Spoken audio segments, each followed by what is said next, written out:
Hi, I'm Jelly Fizzies, and today I was going to do a tutorial on where things are in Photoshop and what they do, and show everyone how I kinda get ready to color a sketch. So first off, this is the navigator.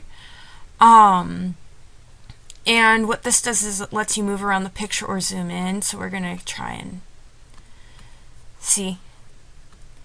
And I'm gonna have it about this zoomed in while I fix things. So these are the selection tools, and I actually need them right now. So this is for square selections. This is for moving the current layer. Because this is the base layer and there's nothing else, it's locked, so you can't do that. This is the draw select tool. So what this does is you can draw and select things like this and move them.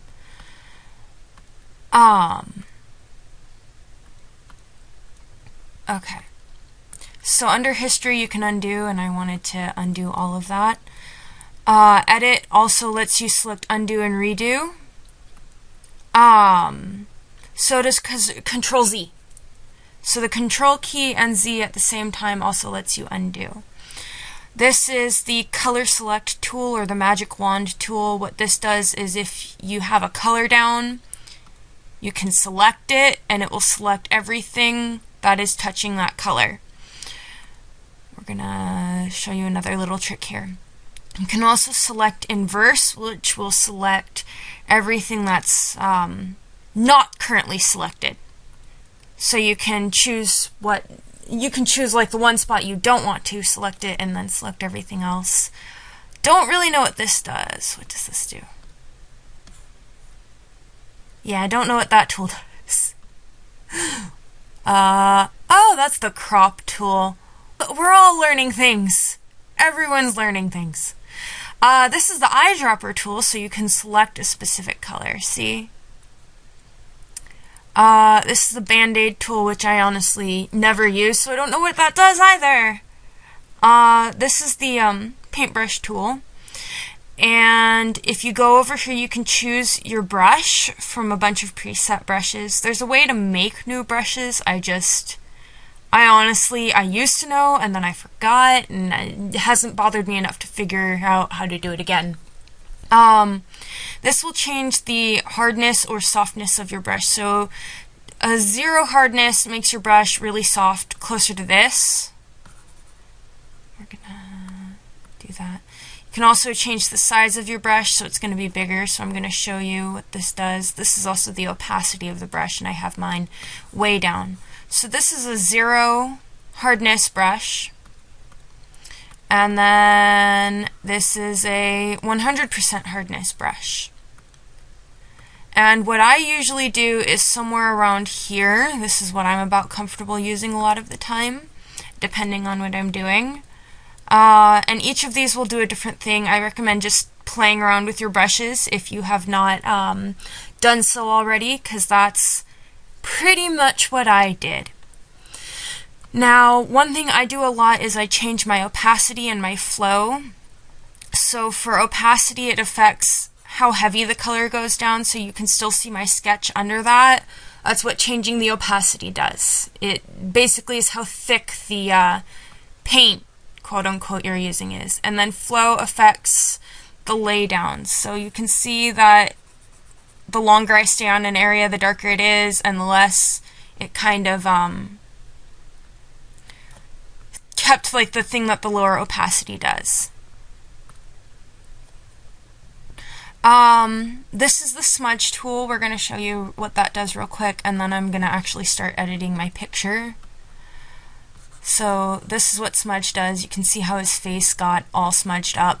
If you use too big of a brush and your computer's not fast enough to handle this, and don't ask me what part has to be fast enough to, it will cause quite a bit of lag. So when using the smudge tool, don't do like super big area. You can't even see where that brush is. Super big areas of smudge. Your computer might freeze.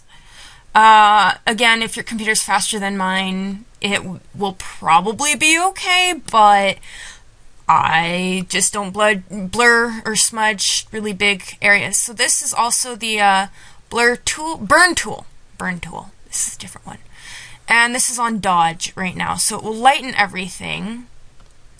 There's a way to, if you left click, I believe, I'm using a tablet, so pardon me, it will come up with the options for a tool. So this is now the burn tool, and all the lines are darker, and that's actually a thing I'm gonna have to do in a minute. And then it does the sponge tool, which I think does kind of a blurry thing, or not. Again, another tool I don't use, ways to find out tools I use or not. So the smudge tool also is a blur tool or a sharpen tool. Blur tends to make things blurrier. Here, we're going to go in on his face and show this. See how it kind of looks kind of like if you'd spilled water on ink? That's what the blur tool does. And then the sharpen tool does the opposite, so it kind of makes everything stand out from itself. Like, that's what it does if you over sharpen. Otherwise it just kind of clears up where lines are, and it can be useful. I usually use these tools a lot when I am this is the text tool, and I'll talk about how to really use this a lot in another video, because I usually put my URL or my username on a picture, so I'm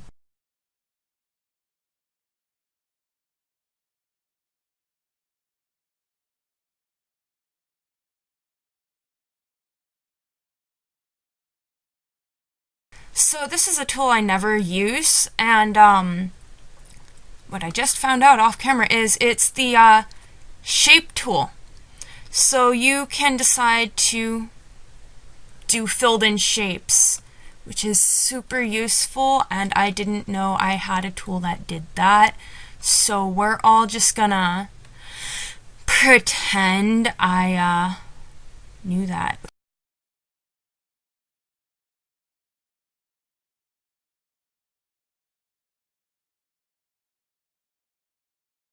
So this is basically like, it makes you shapes for you, and you can do various things or fill them in and choose the mode of the shape, or not necessarily mode, but like this, whether it's filled in or a line. Yeah, that's cool. This is the hand tool, which you can use to navigate the picture.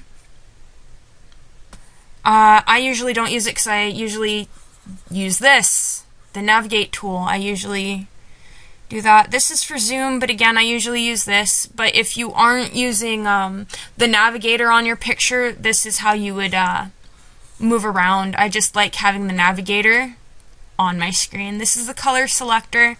You can go through any of these and choose your color. So this is out of gamut for printing, so that basically means this color right here would not print exactly as it is.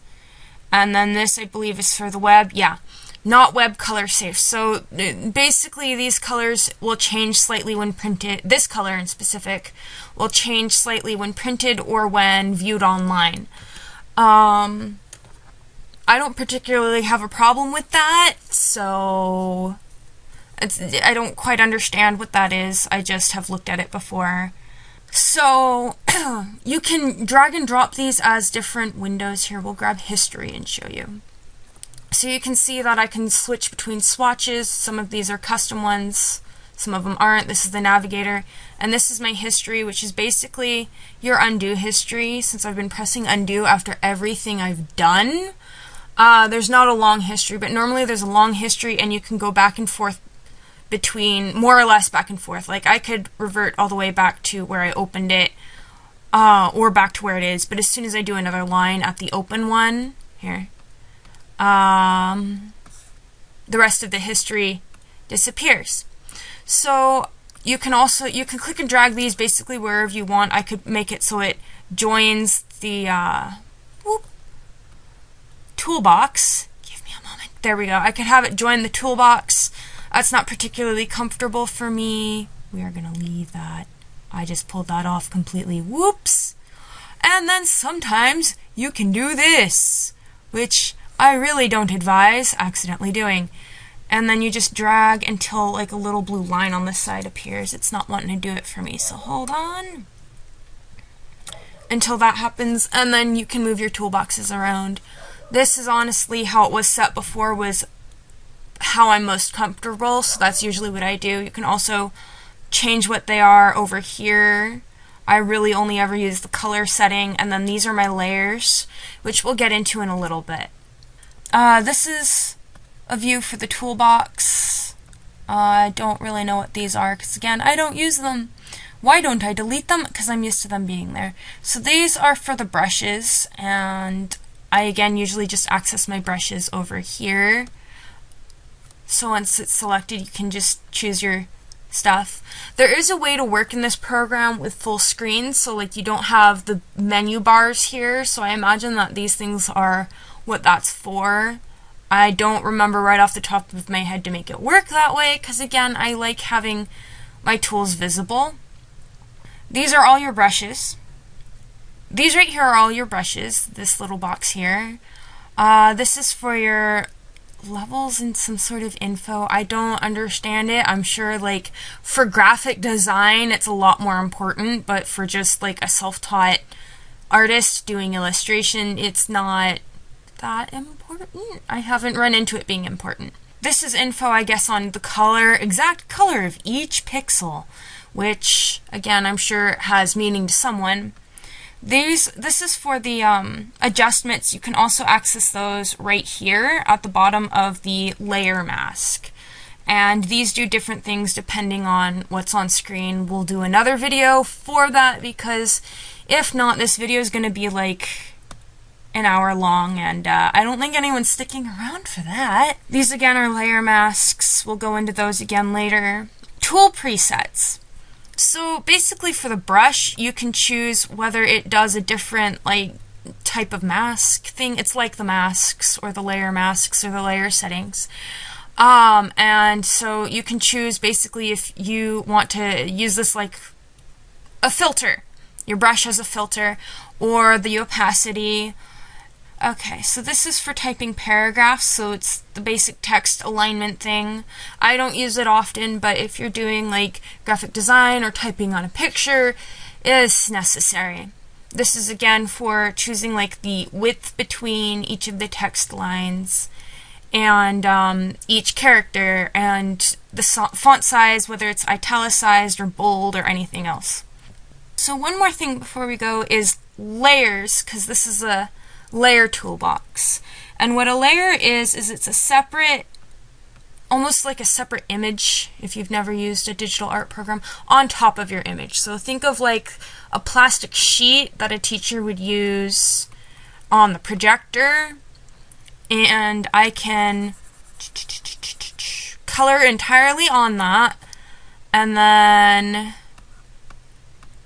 erase on this layer without messing up the layer underneath, so the image underneath. So I can edit this one as much as I want without changing the layer underneath. So for like a line art or an outline, you would in fact use a layer system to create a new layer. We're going to go to my favorite brush, and we are going to zoom in. This is not actually the thickness I use for my line arts, so bear with me. And you would start to trace your own lines, and they would stay when you need to take away your sketch layer. And and this right here, the little eye, toggles whether or not you can see a layer or not, whether it's hidden or not. I don't quite know what the lock thing does, but I know it does a thing. Please bear in mind that I am not a professional artist. I have not gone to school for this. Okay, so now that we've gone over layers, we're going to go off layer groupings or folders. So this is group 1, and you can choose whether a entire group is visible or not. So any layer that would go under this let's put that in there. You can choose whether it's visible or not. You can also choose if you can see the list of layers or not, and then you can also take layers out of groups. There is a way to take layers out of each other, I just can't seem to manage it right now, or out of groups.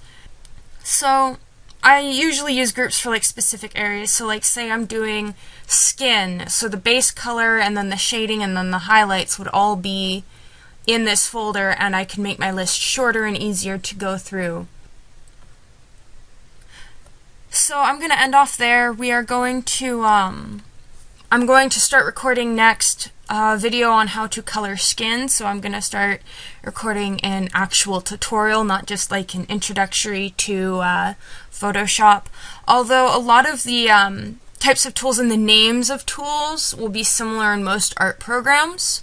So if you've watched this all the way through, you should know basics of most art programs. Placement of things is generally different in other programs, but what they do is generally the same. And yeah, so thank you for watching. I hope you'll stay tuned for the next tutorial. Bye!